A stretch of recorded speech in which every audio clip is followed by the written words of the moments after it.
வணக்கம் என் அன்பிற்குரிய நண்பர்களே. இந்த பாட்டை ராத்திரியில் நீங்கள் கேட்டு தூங்கும் பொழுது உங்கள் நெஞ்சத்தை அள்ளி கொண்டு போய்விடும். அதனால் பத்திரமாக தூங்குங்கள் என் அன்பிற்குரிய நண்பர்களே. உங்கள் நெஞ்சத்தை அள்ளக்கூடிய பாட்டு தான் இந்த பாட்டு. இந்த பாடலுடைய முதல் வரி, யாரது சொல்லாமல் நெஞ்சல்லி போவது. அருமையான பாட்டில் உங்கள் களைப்பை போக்கக்கூடிய பாடல் தான் இந்த பாடல். இந்த பாடலை கேட்டு கிறங்காதவர்கள் யாருமே கிடையாது. இந்த பாடலை கேட்டு மகிழ்ச்சி அடையாதவர்கள் யாருமே கிடையாது. அதுவும் இரவு நேரத்தில் இந்த பாடலை நீங்கள் கேட்கும் பொழுது உங்கள் களைப்புகள் நீங்கி உங்களுக்கு ஒரு புத்துணர்வை ஏற்படுத்தக்கூடிய பாட்டு தான் இந்த பாட்டு. இந்த பாடல் இடம்பெற்ற படம் நெஞ்சமெல்லாம் நீயே. இந்த பாடலை எழுதியவர் கவிஞர் வைரமுத்து அவர்கள். இந்த பாடலுக்கு இசையமைத்தவர் சங்கர் கணேஷ். சங்கர் கணேஷ் பல அருமையான பாடல்களை தந்துள்ளார். இந்த பாடல் அவர் தந்த பாடல்களே முதல் பாடலாக இருக்கிறது.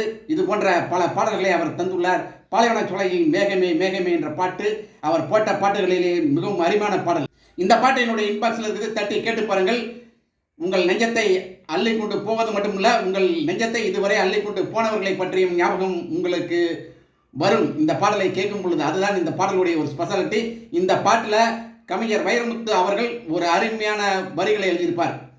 ரோஜாக்கள் பூமேடை போடும் தென்றல் வரும் பார்த்தாலே போதை தரும் அப்படின்ட்டு. ரோஜா பூவை பார்த்தாலே போதை தரும் என்று எழுதிய ஒரே கவிஞர் உலகத்தில் கவிஞர் வைரமுத்து தான். பார்த்துக் கொள்ளுங்கள் என் அன்பிற்குரிய நண்பர்களே. இந்த பாட்டு உங்களை நெஞ்சை அள்ளி சென்றவர்களை ஞாபகப்படுத்தக்கூடிய பாட்டு. அதனால நீங்க கேட்டு பாருங்க, செம்மையா இருக்கு இந்த பாட்டு. யாரது சொல்லாமல் நெஞ்சள்ளி போவது. உங்களுக்கு மட்டும்தான் தெரியும் உங்கள் நெஞ்சை அள்ளியவர் யார் என்று. கேட்டு பாருங்கள்.